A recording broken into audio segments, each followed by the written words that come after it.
Ya Rasulallah,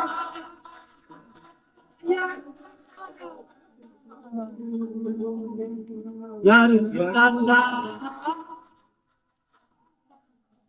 Ya Rasulallah,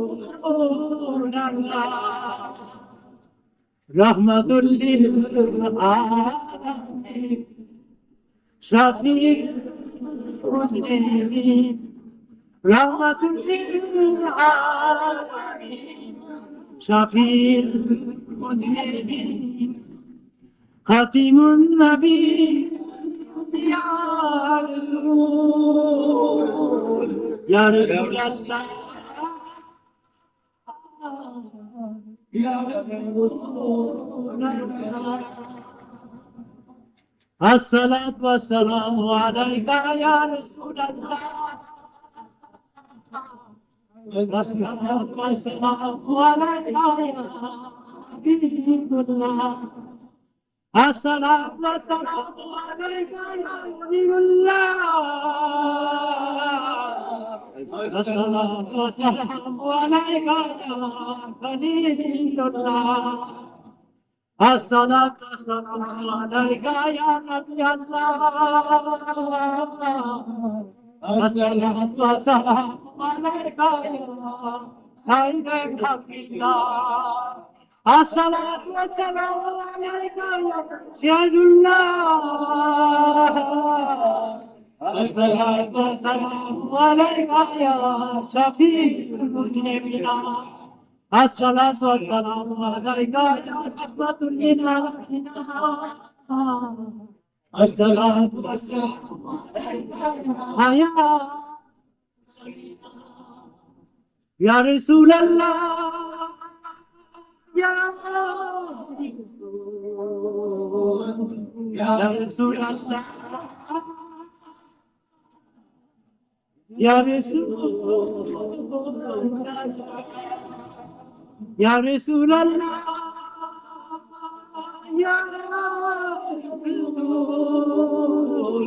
Ya Rasulallah,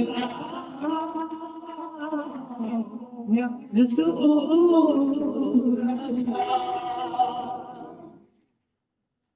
Salam wa salam alayka, Ya Rasulallah.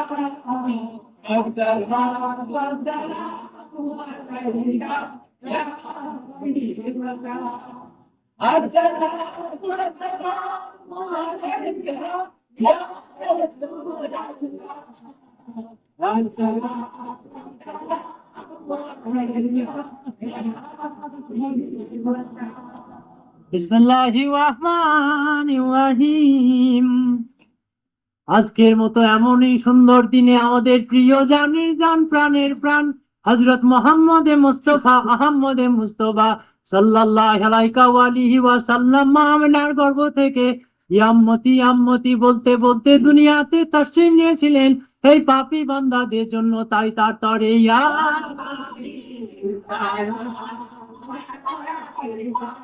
Ya Rasul, Ya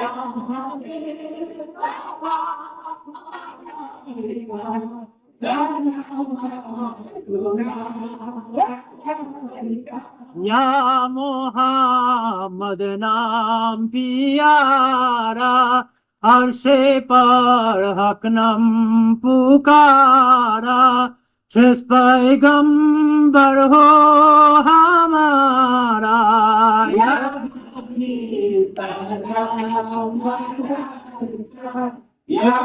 रसूल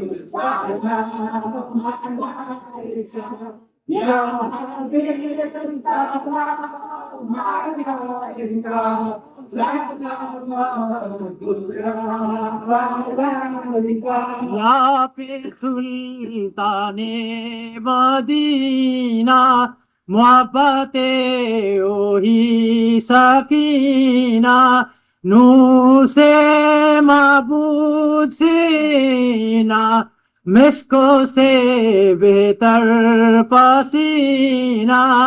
या नबी सलाम अलैका, या रसूल सलाम अलैका,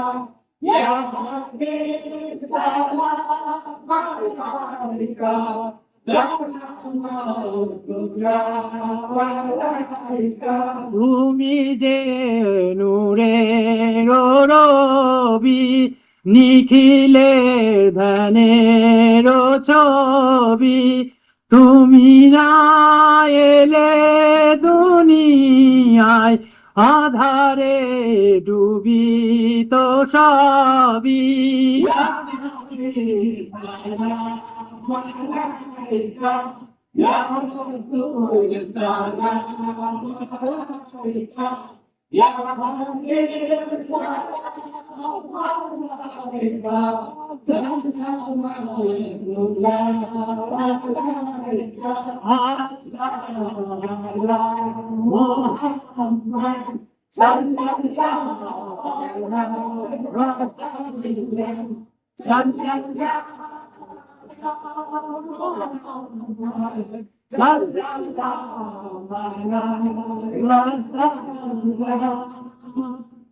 भेजा जब मेरे दर्द सलाम पर मुझीदा नबी पर अपने मुदाम, भेजा जब मेरे दर्द सलाम पर मुझीदा नबी पर अपने मुदाम, भेजा जब मेरे दर्द सलाम पर मुझीदा नबी पर अपने मुदाम।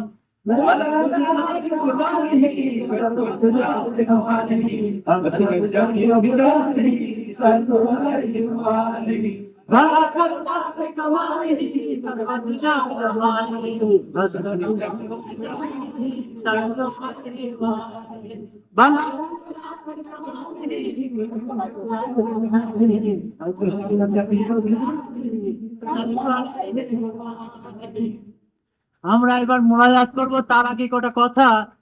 এই আমাদের এই এখনই মোনাজাত হবে, মোনাজাতের পরে سيأتينا وطافنا مع الأبرار ربنا آتنا في الدنيا حسنة وفي الآخرة حسنة وقنا عذاب النار يا غفار اغفر لي ذنوبي اللهم اغفر لي وارحمني وارزقني واهدني হে সুন্দর, হে পবিত্র, হে মহান, হে দয়ালু, হে দাতা আল্লাহ, আজ যে তৌফিক দিলে আল্লাহ, তোমারই বান্দা সকলকে আল্লাহ এবং তোমার বান্দা সকলকে নিয়ে এখানে বসে তোমার হাবিবের জন্য আল্লাহ এই আমাদের সর্বশ্রেষ্ঠ ঈদ এবং মুক্তির দিনে আল্লাহ যা কিছু পড়বার সুযোগ আর তৌফিক দিলে হাজারো শুকর তোমারই দরবারে ইয়া রাব্বুল আলামিন।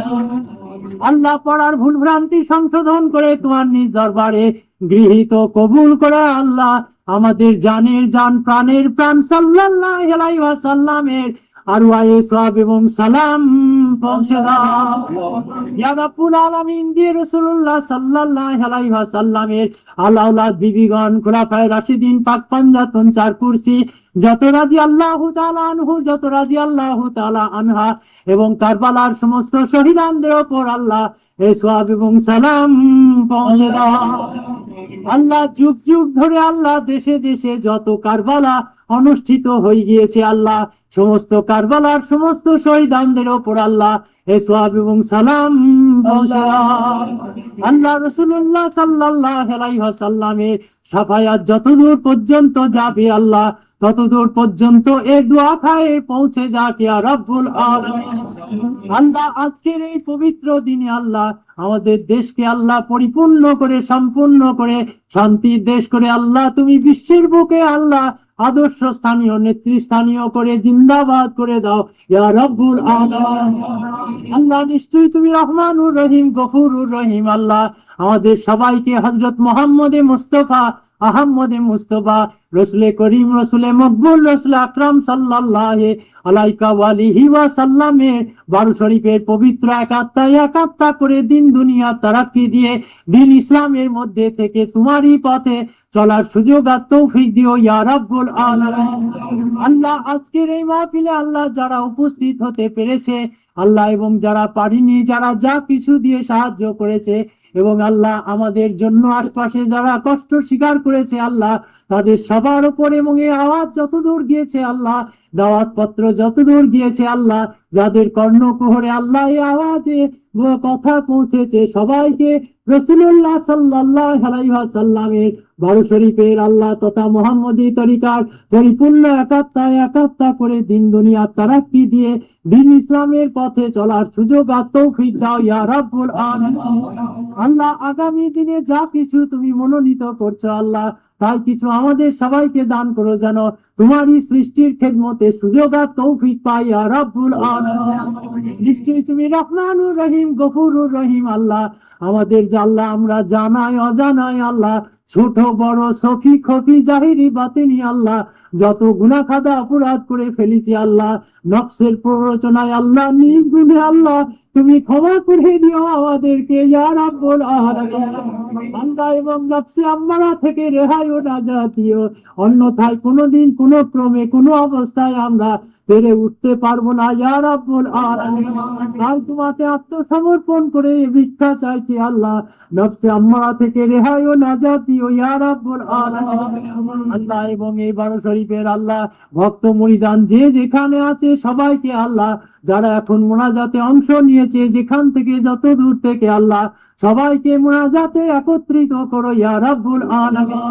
আমরা যারা আল্লাহ আমাদের বাপ মা ভাই বোন পূর্বপুরুষ যারা গুজরে গিয়েছে কবরবাসী হয়ে গিয়েছে আল্লাহ, সন্তান সন্ততি সবাইকে আল্লাহ তুমি জান্নাতবাসী করে দিও ইয়া রাব্বুল আলামিন। আল্লাহ তুমি আমাদেরকে আল্লাহ সহজ সরল পথে চালিত করো, যেন বাল বাচ্চা স্ত্রী পুত্র পরিবার নিয়ে আল্লাহ, সন্তান সন্ততি সহায় সম্পত্তি নিয়ে আল্লাহ সুখে স্বচ্ছন্দে শান্তিতে সচ্ছলতার মধ্যে স্বচ্ছন্দে জীবনের অধিকারী করো ইয়া রাব্বুল আলামিন। আল্লাহ সত্যিকার যে পথে গেলে আল্লাহ আমরা তোমাকে খুঁজে পাবো আল্লাহ, সেই পথে আমাদেরকে চালিত করো ইয়া রাব্বুল আলামিন। নিশ্চয়ই তুমি রহমানুর রহিম গফুরুর রহিম আল্লাহ, আমাদেরকে সেই পথে চালিত করো ইয়া রাব্বুল আলামিন। নিশ্চয়ই তুমি রহমানুর রহিম আল্লাহ, যারা যা কিছু দিয়েছে আবারও আল্লাহ তাদের উপর আল্লাহ, এবং যারা যে কিছু দিয়ে দৈহিক মানসিক নৈতিক আল্লাহ সাহায্য দিয়েছে আজকের এই দিনের জন্য আল্লাহ, সবাইকে আল্লাহ সালাম দিয়ে আল্লাহ আজকের এই দিনের প্রতি সালাম দিয়ে আল্লাহ, আর রব্বানা আতিনা ফিদ দুনিয়া হাসানাতাও ওয়া ফিল আখিরাতি হাসানাতাও ওয়া কিনা আযাবান নার। সাল্লাল্লাহু তাআলা আলা খায়রি খালকি মুহাম্মাদিন ওয়া আলিহি ওয়া সাহবিহি আজমাইন বিরহমাতিকা ইয়া আরহামার রাহিমিন। আসসালামু আলাইকুম রাহমাতুল্লাহি ওয়া বারাকাতুহু। আল্লাহ দেশে দেশে যত কারবালা অনুষ্ঠিত হয়ে গিয়েছে আল্লাহ, সমস্ত কারবালার সমস্ত শহীদানদের ওপর আল্লাহ এই সওয়াব এবং সালাম আল্লাহ রাসূলুল্লাহ সাল্লাল্লাহু আলাইহি ওয়াসাল্লামের শাফায়াত যতদূর পর্যন্ত যাবে আল্লাহ, ততদূর পর্যন্ত এ দোয়া খায় পৌঁছে যাক ইয়া রাব্বুল আলামিন। আল্লাহ আজকের এই পবিত্র দিনে আল্লাহ আমাদের দেশকে আল্লাহ পরিপূর্ণ করে সম্পূর্ণ করে শান্তির দেশ করে আল্লাহ তুমি বিশ্বের বুকে আল্লাহ আদর্শ স্থানীয় নেতৃস্থানীয় করে জিন্দাবাদ করে দাও ইয়া রাব্বুল আলামিন। আল্লাহ নিশ্চয়ই তুমি রহমানুর রহিম গফুরুর রহিম আল্লাহ, আমাদের সবাইকে হযরত মুহাম্মদে মুস্তাফা আহমদে মুস্তাফা রসুলে করিম রসুলে মকবুল রসুল আকরাম সাল্লাল্লাহু আলাইকা ওয়া আলিহি ওয়া সাল্লামের বারো শরীফের পবিত্র একাত্তা করে দিন দুনিয়া তারাক্কি দিয়ে দিন ইসলামের মধ্যে থেকে তোমারই পথে চলার সুযোগ আর তৌফিক দিও ইয়া রাব্বুল আলামিন। আল্লাহ আজকের এই মাহফিলে আল্লাহ যারা উপস্থিত হতে পেরেছে আল্লাহ, এবং যারা পারেনি যারা যা কিছু দিয়ে সাহায্য করেছে, এবং আল্লাহ আমাদের জন্য আশপাশে যারা কষ্ট স্বীকার করেছে আল্লাহ, তাদের সবার উপর এবং এই আওয়াজ যতদূর গিয়েছে আল্লাহ, দাওয়াত পত্র যতদূর গিয়েছে আল্লাহ, যাদের কর্ণকুহরে আল্লাহ এই আওয়াজে কথা পৌঁছেছে সবাইকে রাসূলুল্লাহ সাল্লাল্লাহু আলাইহি ওয়াসাল্লামের বারো শরীফের আল্লাহ তথা মুহাম্মদী তরিকার পরিপূর্ণ একাত্তা করে দিন দুনিয়া তারাক্কি দিয়ে দিন ইসলামের পথে চলার সুযোগ আর তৌফিক দাও ইয়া রাব্বুল আলামিন।